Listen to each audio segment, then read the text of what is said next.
નમસ્કાર વિદ્યાર્થીઓ, સ્વાગત છે તમારું પોતાની યુટ્યુબ ચેનલ ક્લાસર એકેમાં. ચાલો આજે આપણે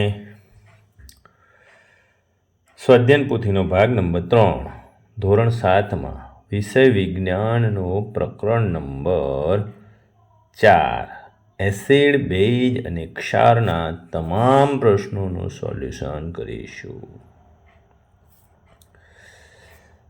ચાલો, પ્રશ્ન નંબર 1. નીચે આપેલા પ્રશ્નો માટે યોગ્ય વિકલ્પ પસંદ કરો. એક સાચો વિકલ્પ પસંદ કરો.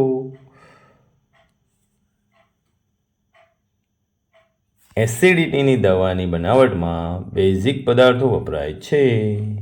બીજું, બેઝ પદાર્થનું દ્રાવણ ફિનોલ્ફથેનોલ સાથે કેવો રંગ આપે છે? ગુલાબી. ત્રીજું, નીચેના પૈકી કયું દ્રાવણ એસિડિક છે? લીંબુનો રસ.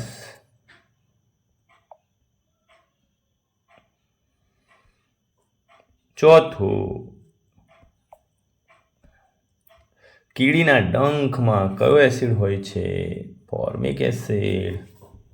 પાંચમું, પ્રયોગશાળામાં એક દ્રાવણ ભૂરા કે લાલ લિટમસ પત્ર પર રંગ પરિવર્તન દર્શાવતું નથી, તો તે તટસ્થ હશે. છઠ્ઠું, જ્યારે આપણને એસિડિટી થાય ત્યારે નીચેનામાંથી શું લેવું યોગ્ય છે? ખાવાનો સોડા.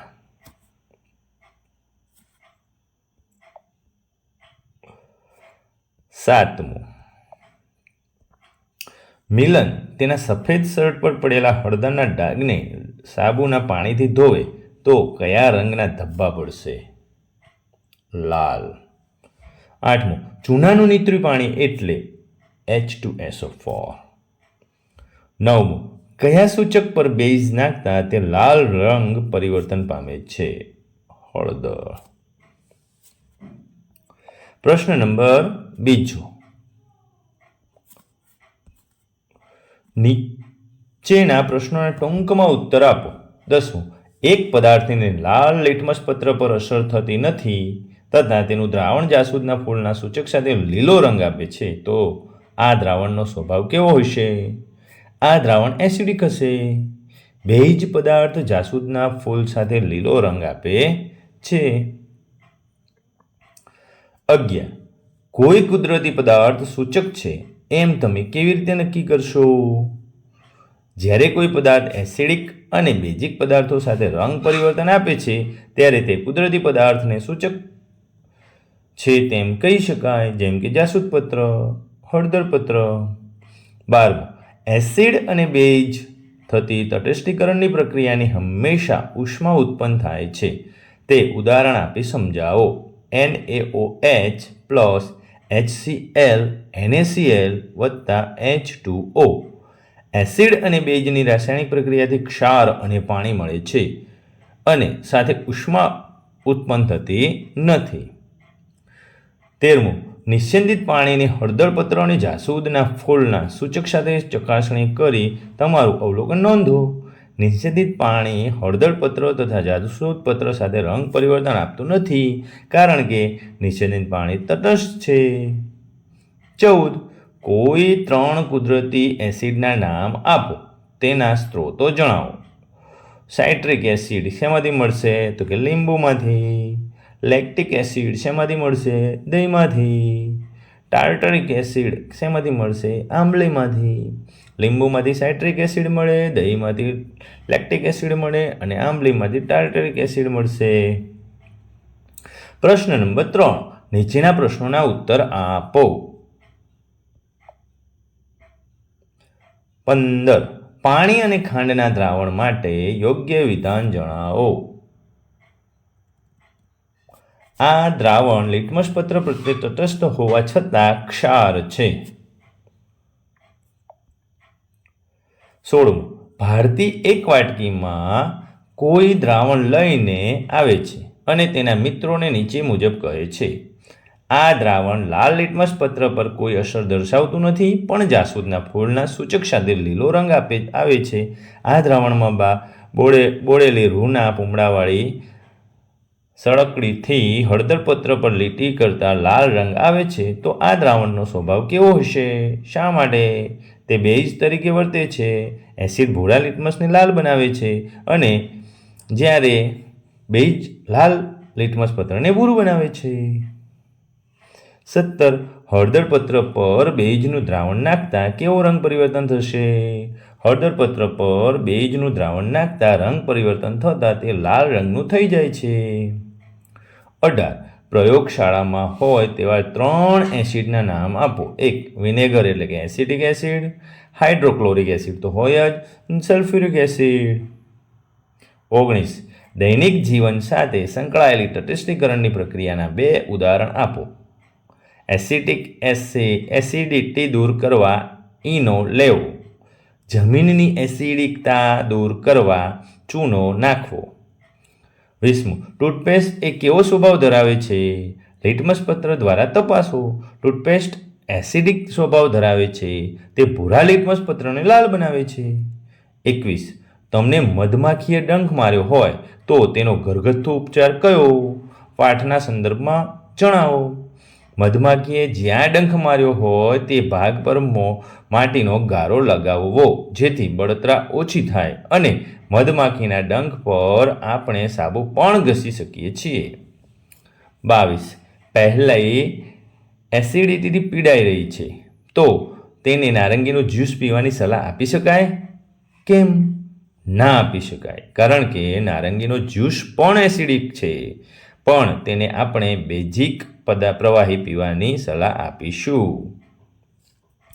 પ્રશ્ન નંબર 4. વૈજ્ઞાનિક કારણ આપો. 23. કીડી કે મધમાખીના ડંખ પર સાબુનું પાણી લગાવવું જોઈએ?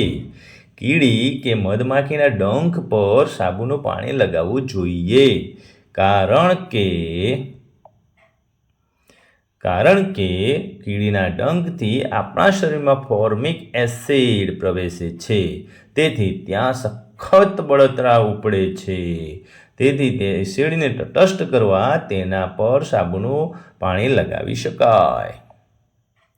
24. ફેક્ટરીઓમાંથી નીકળતો કચરો અને પાણી નદીમાં ઠાલવવું હિતાવહ નથી.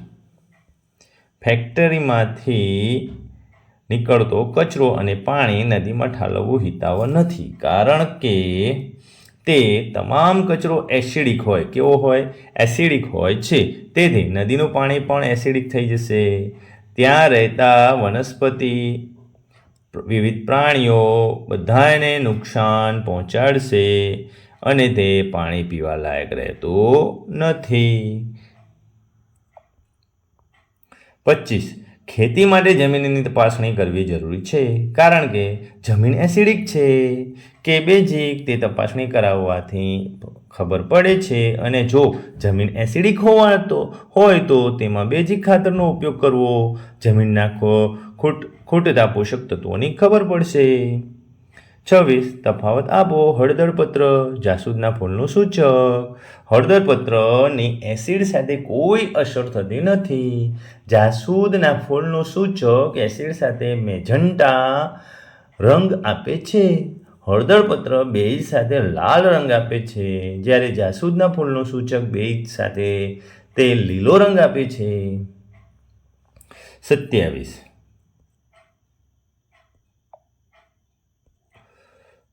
કોષ્ટકમાં આપેલા પદાર્થના દ્રાવણ બનાવી તેમની વારાફરતી ભૂરા અને લાલ લિટમસ પત્ર પર, જાસૂદના ફૂલના સૂચક પર અને હળદરપત્ર પર રંગની અસર નોંધો.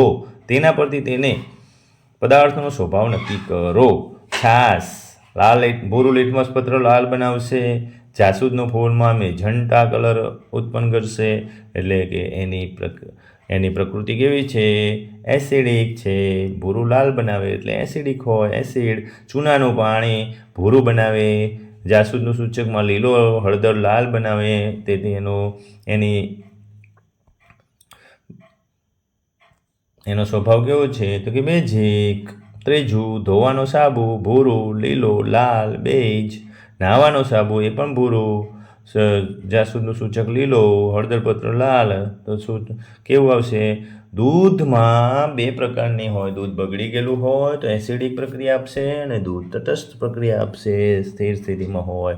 ગોળમાં પણ કેવી રીતનો પ્રક્રિયાથી બનાવેલ છે તેના પર આધાર રાખે છે, તેથી આપણે પ્રક્રિયા નહીં કરીએ. અરીઠાનું પાણી ભૂરું, લીલો, લાલ અને બેજ. ટૂથપેસ્ટ, ઠંડા પીણા, સોડા વોટર, કોફી, ચા આ બધા જ પીણા કોલ્ડ ડ્રિંક સ્વરૂપના હોય તે એસિડિક સ્વરૂપ દર્શાવે છે. એટલે કે ભૂરું લિટમસ લાલ બનાવશે, ભૂરું લિટમસ કેવું બનાવશે? લાલ બનાવશે. જાસૂદના સૂચક એજન્ટા કલર આપશે તો એની પ્રકૃતિ કેવી થાય? એસિડિક પ્રકૃતિ છે તેવું કહેવાય. 28.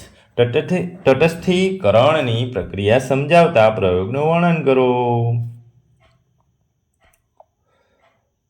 હેતુ તટસ્થીકરણની પ્રક્રિયા તપાસવી. સાધનો કસનળીઓ, કસનળીનું સ્ટેન્ડ અને ડ્રોપર. પદાર્થોમાં શું લઈશું? મન હાઇડ્રોક્લોરિક એસિડ, મન સોડિયમ ક્લોરિકનું દ્રાવણ અને ફિલોપ્થેનિલ. તમે નોટમાં સરસ રીતે આપેલી આકૃતિને જોઈને દોરવાનો પ્રયાસ કરો. સરસ રીતે નોટમાં પેન્સિલ, ફૂટ, રબરનો ઉપયોગ કરી આકૃતિને દોરો. ચાલો પદ્ધતિ. એક કસનળી લો, તેમાં ડ્રોપરની મદદથી મંદ હાઇડ્રોક્લોરિક એસિડ કસનળીમાં ચોથા ભાગ સુધી નાખો. ત્યારબાદ કસનળીમાં 2 થી 3 ટીપા ફિલોપ્થેનિલ ઉમેરો. હવે મંદ હાઇડ્રોક્લોરિક એસિડવાળી કસનળીમાં ડ્રોપર વડે મંદ સોડિયમ હાઇડ્રોક્લોરિકનું દ્રાવણ એક ટીપા સ્વરૂપે ઉમેરતા જાઓ અને કસનળીને ધીમે ધીમે ગોળ હલાવતા જાઓ. જ્યારે કસનળીનું દ્રાવણ આછા ગુલાબી રંગનું થાય ત્યારે સોડિયમ હાઇડ્રોક્લોરિકનું દ્રાવણ ઉમેરવાનું બંધ કરો. અવલોકનની નોંધ કરો. આપણે નોંધ કરશું કે કસનળીમાં મળેલ આછા ગુલાબી રંગનું દ્રાવણ ભૂરા કે લાલ લિટમસ પત્ર પર કોઈ જ અસર કરતો નથી. નિર્ણય. આમ આપણે તારણ કાઢી શકીએ કે એસિડ બેઝ વચ્ચે થતી રાસાયણિક પ્રક્રિયાથી એસિડ અને બેઝના ગુણધર્મો સિવાયના તટસ્થ પદાર્થો ઉત્પન્ન થાય છે. આ પ્રક્રિયા તટસ્થીકરણની પ્રક્રિયા છે. તો તટસ્થીકરણનો પ્રક્રિયાનો શાબ્દિક સમીકરણ શું થશે? NaOH વત્તા HCl વત્તા NaCl વત્તા H2O. આપણે શું દર્શાવી શકીએ છીએ? શબ્દશ લખવું હોય તો sodium hydrochloric, sodium hydroxide, sodium hydrochloric acid, sodium chloride અને પાણી. આ ઉપર જે પ્રક્રિયા કરી એ જ પ્રકારે પ્રશ્ન નંબર 5માં પ્રક્રિયા અને પ્રોજેક્ટ્સ. તમને પ્રક્રિયાઓ આપી છે કે પાઠ્યપુસ્તક આપેલો તટસ્થીકરણનો જે પ્રયોગ આપણે નોંધ્યો આકૃતિ સાથે સરસ રીતે લખ્યો એનો સૂચક તરીકે જાસૂદના ફૂલનો ઉપયોગ કરી ફરીથી કરો. જાસૂદના ફૂલનો જ ઉપયોગ કરવાનો છે અને એનો જ સૂચક તરીકે ઉપયોગ કરવાનો. તો દ્રાવણના રંગમાં પરિવર્તન નોંધો. બીજું, સાડા બાગ કે ખેતરની માટી લો. આ માટીમાં પાણી ઉમેરી દ્રાવણ બનાવો. આ દ્રાવણને નિતારીને મળેલી નિતારણની લિટમસ પત્ર ઉપર અસર નોંધો. તો તમારી જે કિચન ગાર્ડન બનાવશો અથવા તો તમારા શાળાનો જે બગીચો હશે એની માટી અથવા તો કે એનો બગીચાની જે જમીન છે એસિડિક છે કે બેઝિક છે એ પણ તમને સમજાશે. ત્રીજું, નજીકમાં આવેલ સોઇલ ટેસ્ટિંગ લેબોરેટરીની મુલાકાતનું આયોજન કરો. જમીનના પૃથ્થકરણની રીત જાણો. ચોથું, એસિડિક અને બેઝ સ્વભાવ ધરાવતી જમીનને યોગ્ય બનાવવા માટે વપરાતા પદાર્થોની માહિતી મેળવો. આ મુલાકાતની નોંધ અહેવાલ સ્વરૂપે તૈયાર કરો. તો બાળકો પ્રયત્ન કરજો આ 4 પ્રશ્નોમાં. પહેલા પ્રશ્નમાં તો ઉપર આપણે જે પ્રયોગ લખ્યું છે એમાં જાસૂદના સૂચક તરીકે એનો ઉપયોગ કરીને એ જ પ્રમાણે જાસૂદનું પણ આપી જ દીધું છે એમાં, તો તમે એ રીતે નોંધ લખી શકશો. શાળાના બાગની જે માટી છે એને લુગદી બનાવીને તમે યોગ્ય રીતે દ્રાવણ બનાવીને એ પણ પ્રયોગ કરી શકશો. સોઇલ ટેસ્ટિંગવાળો